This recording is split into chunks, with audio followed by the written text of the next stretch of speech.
Assalamualaikum warahmatullahi wabarakatuh. Apa kabar Ananda soleh-soleha? Semoga Ananda dalam keadaan sehat walafiat tanpa kurang satu apapun. Amin, amin ya robbal alamin. Nah Ananda, alhamdulillah kita bisa bertemu lagi dalam pembelajaran daring kita hari ini. Ananda, sebelum kita memulai pembelajaran hari ini, alangkah baiknya sama-sama kita membaca lafaz basmalah. Bismillahirrahmanirrahim. Ananda, hari ini kita akan belajar muatan IPA. KD yang akan kita pelajarin adalah menerapkan sifat-sifat bunyi keterkaitannya dengan indera pendengar. Nah Ananda, Ustazah sebelum menyampaikan materi, Ustazah mau tanya terlebih dahulu kepada Ananda. Tadi pagi Ananda bangun disebabkan oleh apa? Ada disebabkan ada yang disebabkan oleh bunyi azan di musola ataupun di masjid. Ada juga yang disebabkan bangunnya oleh alarm yang di setel yang sudah di setel dari tadi malamnya.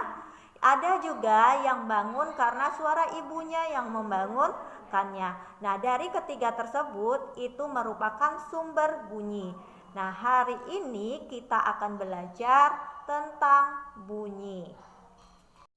Nah, Ananda, dapatkah kalian bertepuk tangan dengan satu tangan? Atau dapatkah kendang berbunyi tanpa dipukul? Jawabannya adalah tidak. Mengapa?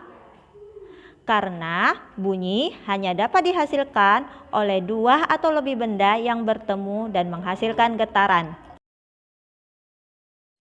Nah, Ananda, coba kalian bertepuk tangan dengan menggunakan dua tangan.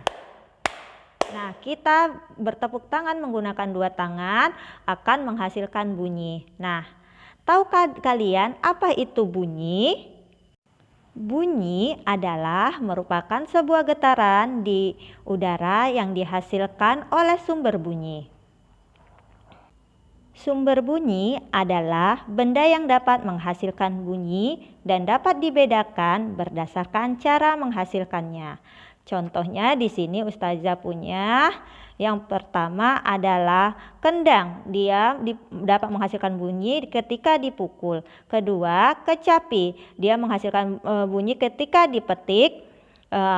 Kemudian angklung menghasilkan bunyi dengan cara digoyang. Dan yang selanjutnya saluang. Saluang ini menghasilkan bunyi dengan cara ditiup. Dan masih banyak lagi benda-benda yang menghasilkan bunyi. Nah, Ananda semua, syarat terjadinya bunyi yang pertama adanya benda yang bergetar, yang kedua adanya udara yang mengantarkan bunyi, yang ketiga adanya indera yang menerima getaran sumber bunyi. Itulah syarat terjadinya bunyi. Nah, kemudian sifat-sifat bunyi. Yang pertama dapat merambat, yang kedua termasuk gelombang longitudinal. Yang ketiga dapat dipantulkan, yang keempat dapat dibiaskan, yang kelima dapat diuraikan, dan lain-lainnya. Nah, berikut ini pembuktian bahwa bunyi dapat merambat melalui benda padat. Bunyi merambat melalui benda gas. Contohnya di sini adalah orang yang sedang berbicara. Nah, suara merambat melalui udara. Udara termasuk benda gas. Yang kedua, bunyi merambat melalui benda padat. Contohnya di sini ada dua orang anak, yang satu anak meletakkan telinganya di atas meja, yang satu anak memukul meja. Ketika telinga kita diletakkan di atas meja dan anak satu lagi memukul, maka kita akan mendengarkan bunyi. Nah, Ananda semua perlu kalian ketahui bahwa meja itu adalah benda padat. Nah, benda padat itu dapat merambat, bunyi dapat merambat melalui benda padat. Seorang anak meletakkan corong sampai ke dasar drum ini, kemudian anak tersebut meletakkan telinganya dekat dengan corong tersebut dan anak tersebut memukul tong tersebut.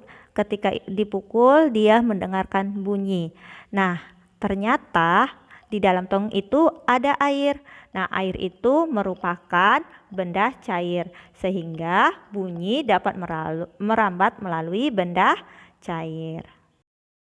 Nah, Ananda semua, Allah telah menciptakan kita sebagai makhluk yang sempurna. Kita bisa melihat, bisa mendengar, bisa berbicara. Nah, Allah menciptakan pita suara untuk kita berbicara. Nah, oleh sebab itu kita harus bersyukur. Dengan cara apa?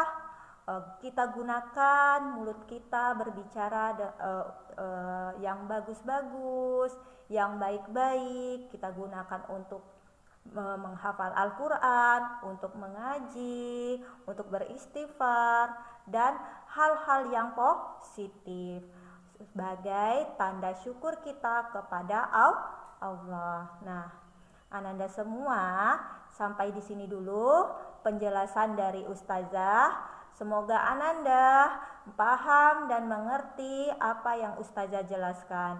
Ustazah mohon maaf lebih dan kurangnya.